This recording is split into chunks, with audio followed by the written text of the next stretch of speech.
Hai, ketemu kembali bersama saya Yosi di acara review dan outlook-nya Okta Investama Berjangka. Seperti biasa, sebelum kita masuk ke dalam bocoran-bocoran mengenai apa saja yang mungkin bisa dapat menjadikan peluang untuk kita semua sama-sama trading di market, terlebih dahulu saya akan menginformasikan mengenai apa saja tentang Okta Investama Berjangka.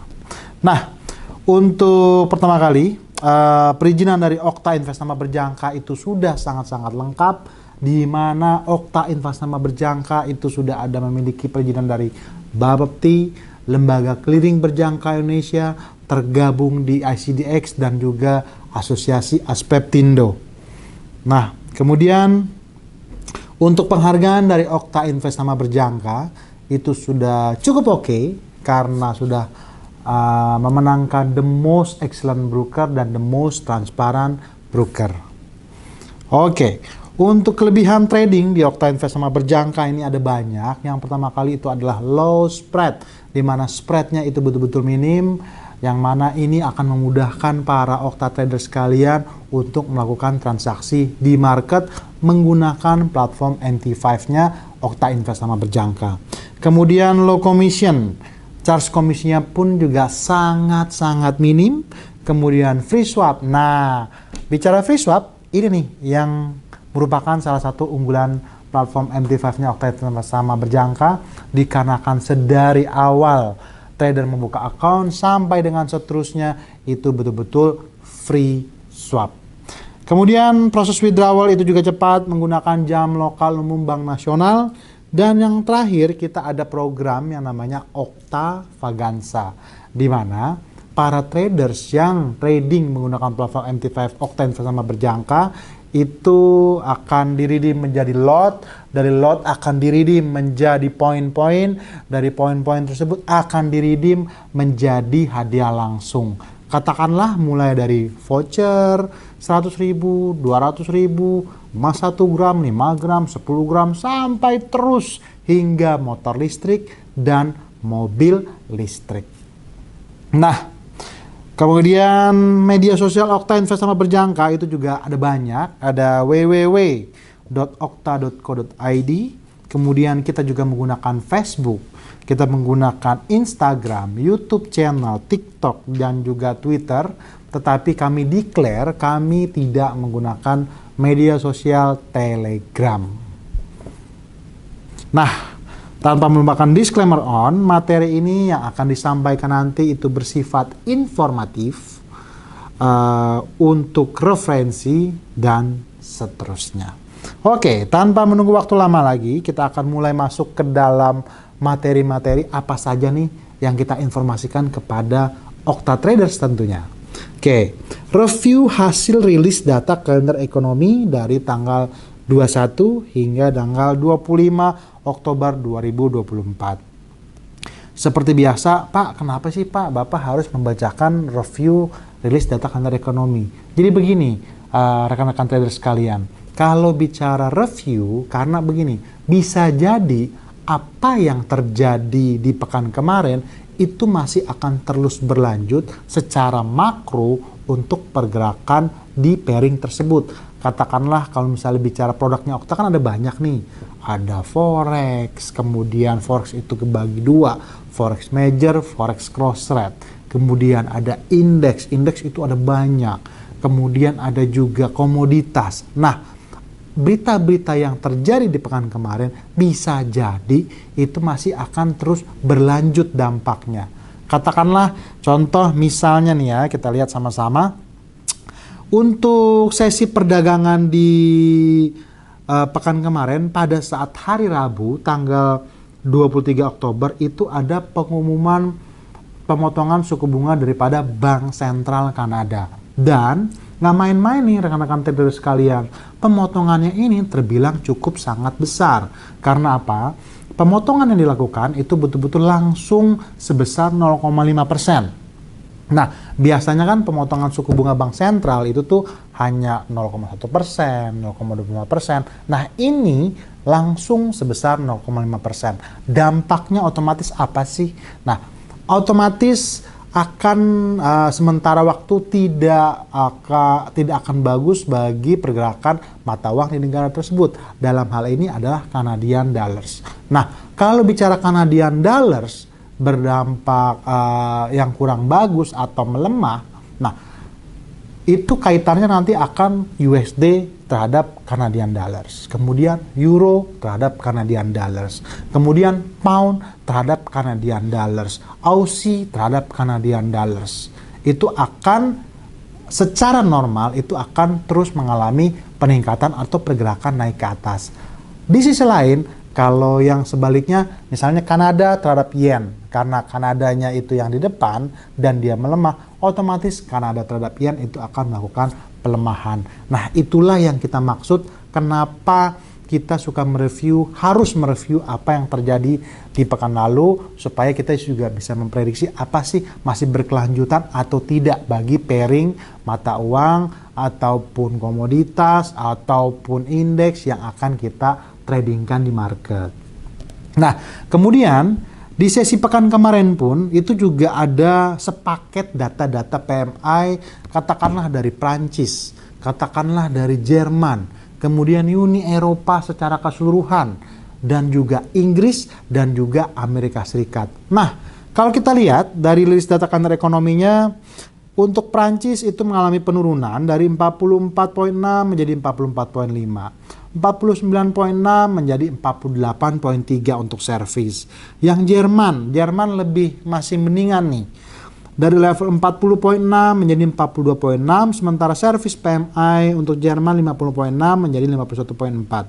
Sedangkan untuk Uni Eropa secara keseluruhan itu otomatis dari berita itu ya tetap kurang baik dampaknya. Kenapa? Karena begini, tidak pernah bosan-bosan kita ingatkan kepada rekan-rekan Okta Trader sekalian, kalau bicara PMI di atas angka 50 itu berarti negara tersebut melakukan zona ekspansi atau pertumbuhan yang oke. Tetapi kalau di bawah 50, nah disitulah dapat digambarkan atau dapat dikatakan negara tersebut mengalami zona kontraksi atau penurunan pertumbuhan ekonomi. Nah, dalam hal ini kalau kita ngelihat merujuk dari apa yang kita bacakan barusan tadi, Euro berarti kan kurang lebih rata-rata jelek. Karena apa? Prancisnya juga di bawah angka 50, Jermannya juga sama. Ya otomatis toh berarti Euro terhadap USD itu akan mengalami pelemahan. Nah, itulah yang kita maksud ya rekan-rekan traders ya. Nah, kemudian untuk pound sterling kita lihat. Pound sterling Inggris dia juga terjadi penurunan dari level 51,5 menjadi 50,3. Kemudian untuk servis PMI Inggris itu dari 52,4 menjadi 51,8. Nah, itulah akhirnya Euro terjadi penurunan, pound sterling juga terjadi penurunan. Pak, berarti dolarnya juga menguat dong. Kenapa dolarnya bisa menguat, Pak? Nah, sekarang kita sama-sama dengan data ekonomi yang sama. Kita lihat ya. Untuk PMI-nya Amerika Serikat dari 47,3 menjadi 47,8. Meningkat. Tadi kita sama-sama ingat, kalau Prancis itu di level 43-an. Kalau Jerman di level 42-an. Berarti lebih baik ketimbang Prancis dan Jerman dong. Nah, kalau seperti itu ya otomatis dolar dikatakan lebih menguat dibandingkan euro. Dolar lebih menguat dibandingkan pound sterling. Karena apa? Data PMI-nya pound sterling turun, data PMI-nya Amerika Serikat itu malah meningkat. Kemudian, di sesi hari Jumat pekan kemarin itu juga ada pengumuman data retail sales atau penjualan eceran untuk Kanada. Kanada itu dirilis penjualan ecerannya dari 0,3% menjadi minus 0,7%. Nah, dapat dikatakan kalau hal seperti ini berarti dapat dikatakan dia turun sebesar 1%. 1% untuk penjualan eceran secara keseluruhan suatu negara itu besar loh. Nah, itulah yang mengakibatkan Canadian dollars menjadi melemah. USD Kanada akhirnya terbawa sama berita pekan kemarin akan terus mengalami peningkatan secara normal di pekan ini. Tetapi kita tetap lihat berita untuk US-nya seperti apa. Kemudian untuk retail sales itu juga untuk Kanada mengalami penurunan yang man-to-man 0,9% menjadi 0,4% atau turun sebesar 0,5%. Nah, sekarang kita berlanjut, kita membahas Wall Street. Wall Street pada saat pekan kemarin, kita lihat sama-sama, hanya indeks Nasdaq yang mencatat penguatan pada akhir pekan kemarin didorong saham-saham berkapitalisasi besar karena investor menunggu hasil kuartalan dari beberapa perusahaan terbesar di Wall Street pada minggu ini. Jadi memang kalau bicara Wall Street memang sih secara fundamental atau secara news itu didukung sama Fed cut rate. Karena tensi Fed cut rate biar bagaimanapun menggema nih. Tetapi yang menghalangi Wall Street untuk rebound naik dengan pesat itu adalah pemilu. Karena memang biar bagaimanapun kalau bicara pemilu berarti kan ada kekosongan nih dalam kepemimpinan. Jadi karena kalau terlepas daripada kekosongan pemimpinan, begitupun terpilih sama itu Trump, entah itu Kamala Harris, itu kan otomatis kan akan ada kebijakan moneter yang baru, kebijakan politik yang baru. Jadi dapat dikatakan bicara Wall Street, oke lah, katakan trennya itu memang naik. Ya, kami ulangi, tren Wall Street itu adalah naik. Tetapi tetap waspada sama pergerakan koreksi minor secara time frame H1 dan time frame H4. Karena apa dibilang naik? Yang pertama itu naiknya karena tensi Fed cut rate. Otomatis kalau Fed cut rate, pemotongan suku bunga biasanya akan berdampak baik bagi saham di negara tersebut. Dalam hal ini adalah Amerika Serikat. Fed cut rate berarti saham-saham di Wall Street itu sewajarnya, senormalnya akan mengalami peningkatan. Tetapi yang menghalangi adalah pemilu. Pemilu untuk Amerika Serikat itu akan dilaksanakan di minggu depan. Minggu depan dari sekarang, yaitu tanggal 5 November. Nanti akan diadakannya 2 hari. Nah, jadi ya secara keseluruhan memang Wall Street itu trennya naik. Hanya Nasdaq yang menutup minggu lalu dengan keuntungan. Nasdaq itu naik 0,16%, S&P 500 turun 0,96% dan Dow Jones turun 2,68%. Oke. Kemudian juga untuk pekan ini nanti juga akan ada banyak laporan keuangan dari, jadi begini, kalau bicara Wall Street itu tuh ada 7 perusahaan yang berkapitalisasi besar dari Wall Street. Katakanlah misalnya Apple, misalnya Amazon, misalnya Tesla, pokoknya ada 7 tuh. Nah, pekan ini 5 dari 7 perusahaan yang berkapitalisasi besar itu akan merilis laporan keuangannya. Nah, kita lihat nih sama-sama, kalau 5 laporan keuangan dari 5 perusahaan tersebut itu dirilisnya oke, bagus, ya otomatis dong rekan-rekan Okta Trader sekalian, Wall Street akan meningkat tajam, baik itu Dow Jones, S&P 500, dan Nasdaq. Tetapi, lain halnya kalau ternyata dirilis laporan keuangannya itu kurang baik, ya otomatis untuk sementara waktu, Wall Street atau yang tadi kita sebutkan 3 tadi akan cenderung terkoreksi. Nanti secara teknikal akan kita kasih bocorannya seperti biasa ya. Kemudian untuk minyak itu ditutup menguat pada akhir perdagangan Jumat, naik 4% dalam seminggu. Wow. Kenaikan harga minyak itu dipicu oleh pertimbangan investor terkait konflik yang sedang berlangsung di Timur Tengah serta pemilihan umum Amerika Serikat di minggu depan. Minyak Brent itu ditutup naik sebesar 2,25%. Minyak WTI itu ditutup naik 2,27%. Nah, untuk minyak Brent itu naik 4% dalam sepekan, sedangkan WTI itu ditutup naik 3,7% dalam sepekan. Jadi memang bicara Brent sama WTI itu lagi mengalami pergerakan rebound. Sementara itu juga ada masukan nih, ada tensi atau pernyataan dari Bank of America yang memperkirakan minyak mentah Brent akan mencapai rata-rata $75 per barrel pada tahun 2025. Sedangkan Goldman Sachs itu memperkirakan minyak Brent akan berada di range antara harga 70 sampai dengan 85. Nah, ini bocoran nih rekan-rekan Okta Trader sekalian. Karena apa? Bicara Goldman Sachs, bicara Bank of America, ya kan, bicara atau ya katakanlah fund manager yang berkapitalisasi besar, itu pada saat mengeluarkan statement seperti itu bukannya tanpa dasar. Karena apa? Ingat, mereka itu huge money, old money, huge money, yang nggak bisa dengan mudahnya gampang keluar, gampang masuk, gampang jual, gampang beli, nggak bisa gitu loh. Karena apa? Mereka kapitalisasinya besar. Jadi pada saat melakukan transaksi di market pun itu harus betul-betul dengan hati-hati dan analisa yang betul-betul. Nah, mereka mengatakan bahwa mereka ngasih bocoran kepada kita bahwa range-nya harga minyak Brent itu akan berada di antara 70 hingga 85. Masih sejalan lurus dengan apa yang selalu kita sampaikan kepada rekan-rekan Okta Trader sekalian, bahwa kalau di level support 70 ke bawah waktunya untuk melakukan posisi buy. Sedangkan untuk level resisten untuk 85 ke atas kita akan melakukan posisi sell. Jadi ya memang kalau bicara minyak ini juga ada nih produknya di platform NT5-nya Okta Invest Nama Berjangka. Jadi cukup oke, cukup menarik informasi ini untuk kita masukkan atau kita transaksikan di platform MT5-nya Okta Invest Nama Berjangka. Nah, kemudian sekarang kita beralih ke emas.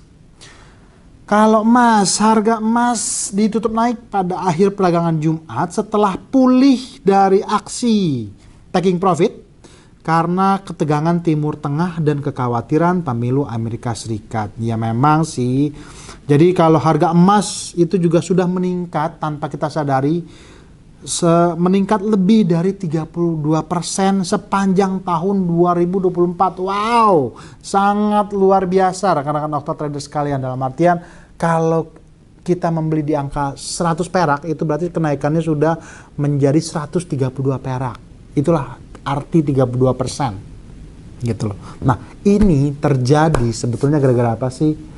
Nggak bosan-bosan juga kami sampaikan kepada rekan-rekan Okta Trader sekalian. Yang pertama adalah geopolitik Rusia versus Ukraine. Jangan dilupain tuh. Itu juga belum selesai sampai dengan sekarang. Kemudian ditambah lagi dengan geopolitik Israel versus Palestina. Oke, let's say katakanlah untuk di Gaza itu sudah mulai memudar. Tetapi jangan salah, ini pun kan sekarang sudah mulai ke Libanon dengan Hizbullah, bukan lagi dengan Hamas. Nah, kemudian yang terakhir di hari Minggu kemarin akhirnya Israel itu melakukan serangan balasan ke Iran. Memang sih hanya sekedar penyerangan angkatan udara ke instalasi-instalasi militernya Iran, tetapi tetap saja selama geopolitik masih berlangsung dan tensi pemotongan suku bunga bank sentral, entah itu Amerika lah, entah itu Uni Eropa lah, entah itu Inggris lah, entah itu Kanada, Australia, dan negara-negara utama lainnya itu sudah trennya memotong suku bunga, maka dapat dikatakan dua hal tadi masih menjadi bahan bakar emas untuk standby di zona atas. Jadi itulah yang sesuai dengan tema yang kita bawakan sebetulnya untuk podcast yang hari ini, karena memang banyak nih pertanyaan-pertanyaan yang datang dari rekan-rekan Okta Trader sekalian. Pak, kenapa sih nih Pak? Kan dolar menguat nih Pak, tetapi kok emasnya kok tetap ada di atas terus, nggak turun-turun. Nah, mudah-mudahan dengan apa yang kita sampaikan sekarang itu betul-betul bisa menjawab kenapa harga emas masih betah atau mager di zona atas. Ya, tetapi memang sebenarnya kalau misalnya bicara emas, kita juga memang mengharapkan juga sih koreksi penurunan, bukannya betul-betul turun loh ya, koreksi. Jadi untuk lagi-lagi bisa melakukan posisi buy yang bagus.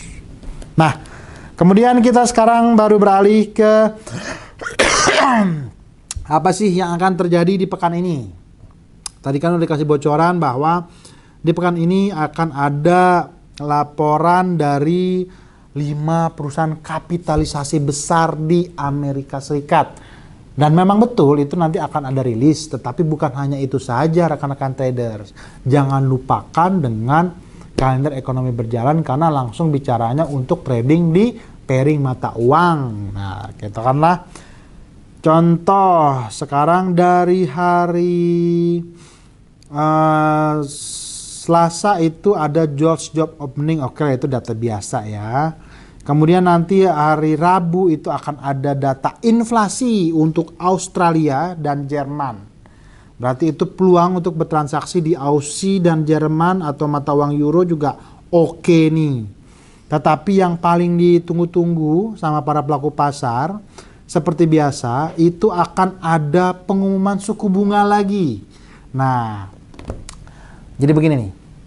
Pengumuman suku bunga Bank Sentral. Kenapa sih itu merupakan salah satu event yang dicari oleh banyak rekan-rekan trader? Karena begini rekan-rekan trader, kalau bicara rilis pengumuman suku bunga, itu biasanya market akan cenderung bergeraknya one way. Entah itu naik betul, entah itu turun betul. Nah, disitulah yang akhirnya dimanfaatkan oleh para rekan-rekan Okta Traders untuk mendapatkan peluang profit di market dengan cara membuka posisi pada saat rilis atau event dari suku bunga Bank Sentral. Nah, di hari Kamis itu nanti akan ada pengumuman untuk suku bunga Bank Sentral Jepang. Nah, seperti kita ketahui, USD terhadap yen ini kan sekarang kan sudah mulai naik lagi nih, udah mulai beranjak lagi nih. Dikarenakan kok Pak naik terus nih Pak USD yen, bukan kemarin sempat turun? Ya iya memang. Tetapi kan dari awal kan tadi juga disampaikan, dolar lagi strong. Kenapa dolar lagi strong? Yang satu karena pemilu. Loh kok pemilu dia dolarnya malah jadi strong? Ya otomatis dong, karena biar bagaimanapun untuk mata uang safe haven itu adalah dolar. Untuk mata uang safe haven Uni Eropa itu adalah Swiss franc. Untuk mata uang safe haven Asia itu adalah Jepang. Nah, dalam hal ini kaitannya kalau misalnya bicara Bank Sentral Jepang itu akan melakukan perubahan kebijakan moneter untuk suku bunganya, ya otomatis nanti akan ada peluang untuk bertransaksi di USD terhadap yen. Nah, jadi itu akan ada peluang di hari Kamis. Kemudian di hari Jumat seperti biasa itu nanti akan ada sepaket data ketenaga kerjaan dari Amerika Serikat yaitu non-farm payroll. Yang pertama average hourly earnings katanya sih akan melakukan penurunan dari 0,4 menjadi 0,3%. Tidak bagus untuk US. Kemudian non-farm employment change dari 254 menjadi 111. Itu tidak bagus untuk greenback. Kemudian unemployment rate itu masih akan bertengger di level 4,1%. Berarti bocoran untuk non-farm payroll nih dari sekelebat aja kita ngelihat negatif, netral. Dapat dikatakan kalau memang betul adanya rilis beritanya keluar seperti ini akan terjadi pelemahan pada greenback yang membuat euro, pound, Aussie, New Zealand akan melakukan pergerakan rebound. Ingat ya, tetapi kalau keluarnya betul seperti ini, karena ini average hourly earning ini turunnya lumayan nih 0,1%. Yang paling utama itu adalah non-farm employment change dari 254 menjadi 111.000. Oke, sekarang kita masuk ke bocoran-bocoran teknikalnya. Kita masuk dulu ke Wall Street. Nasdaq itu sedang terjadi tren naik dengan targetnya ke 20636, 20768, 20877, 20981. Jadi ya arah-arahnya Nasdaq ini seperti yang tadi kita sudah sampaikan. Ke angka-angka tersebut Pak, boleh nggak sih Pak kita mau nge-sell kan harganya udah naik terus? Boleh. Tetapi ingat ya, hanya kontra trend, pergerakan koreksi doang tok. Nah kalau mau boleh itu berarti ya selnya di angka-angka yang sudah kita sebutkan tadi, entah itu di 2768 atau 2877 atau 20981. Sementara kalau untuk sampel kedua S&P 500 itu juga trennya lagi naik, di mana target kenaikannya itu 5877, 5896, 5911, 5925. Sama pertanyaannya seperti, sama statementnya seperti, boleh nggak nih Pak kalau kita nge-sell nih S&P 500? Boleh. Tetapi ingat ya, ini kontra trend. Jadi ya sell-nya di angka-angka yang tadi kita sebutkan barusan. Trennya kemana? Masih naik. Kemudian untuk USD Kanada, wow, nanti bagian editing akan lihat ya, bagaimana USD Kanada itu benar-benar tinggi sekali. Itu sudah naiknya, waduh, udah berapa, 3 minggu berturut-turut itu. Sedari awal kita sudah ingatkan sebetulnya. Jadi tren arah atasnya itu 1.3896, 1.3922 hingga 1.3945. Pak, boleh nggak nge-sell? Boleh. Tetapi sell-nya di angka yang tadi kita sudah sebutkan. Ya. Kemudian kalau bicara sebaliknya untuk Aussie trennya itu lagi menurun. Sementara ini tertahan di Fibonacci 61,8% dengan supportnya di 0.6575. Target bawah lanjutan ada di 0.6488, 0.6416 dan terakhir 0.6348. Nah, itu jadi posisinya kalau Aussie sell limit atau sell stop, kalau USD Kanada itu buy limit atau buy stop. Sell-nya itu kontra trend, sebaliknya kalau Aussie buy-nya itu kontra trend.